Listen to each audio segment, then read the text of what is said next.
by God, this time they had him.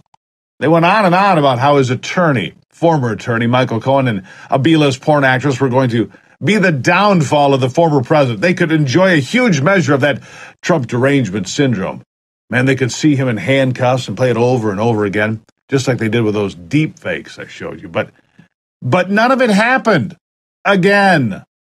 Once again, Charlie Brown went running up to the football, dreaming of kicking the game-winning field goal faster and faster until suddenly, oof, he hit nothing but air. A complete whiff. And he comes crashing back to earth on his back, all of the wind knocked out of him. Oof! The long faces, the smeared makeup, inside those former newsrooms of cable TV networks, that long ago traded in credibility for tickets to Democrat cocktail parties, shell-shocked again, as once again they get to feast on a big, fat, nothing burger. Once again, Teflon Don flies away. This time, the Manhattan DA, some political hack by the name of Alvin Bragg, thought he could turn a non-disclosure payment to Stormy Daniels into a misdemeanor, even though the statute of limitations ran out at least 4 years ago. And then he was going to parlay that bogus charge into a federal campaign violation and make that a felony. And voila. He would be the hero the left had been praying for, even though the left doesn't really pray anymore. They would erect statues in honor of Bragg to replace the awful Republican villains like Abe Lincoln and Teddy Roosevelt they had torn down previously in pursuit of perfection and wokeness. They would celebrate his name in history books, except there's no crime, and everyone knew it. Even liberals knew it. So there was nothing to brag about.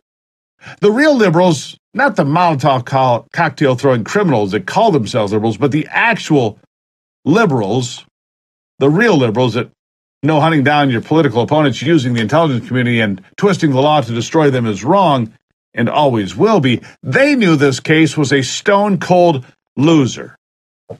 Here's Alan Dershowitz from this program talking to me a couple of days ago. Listen.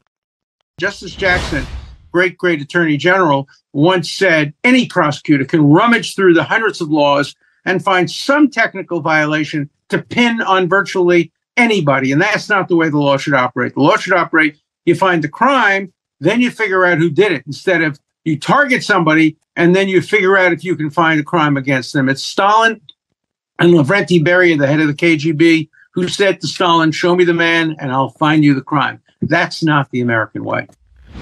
No, it's not.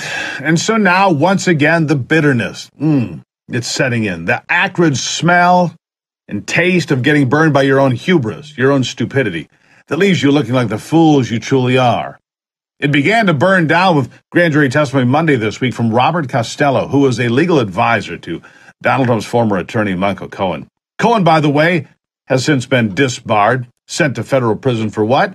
Perjury, for lying. And Costello told the grand jury that Michael Cohen is a serial liar, that had actually gotten the $130,000 to pay Stormy Daniels from a home equity loan. It's known as a HELOC, meaning the money didn't even come from Donald Trump. And then DA Bragg panicked and said he had one more crucial witness to hear from. But that was supposed to be yesterday. But mysteriously, the grand jury was told nobody would be coming, but maybe tomorrow. Well, tomorrow is today. Still nothing.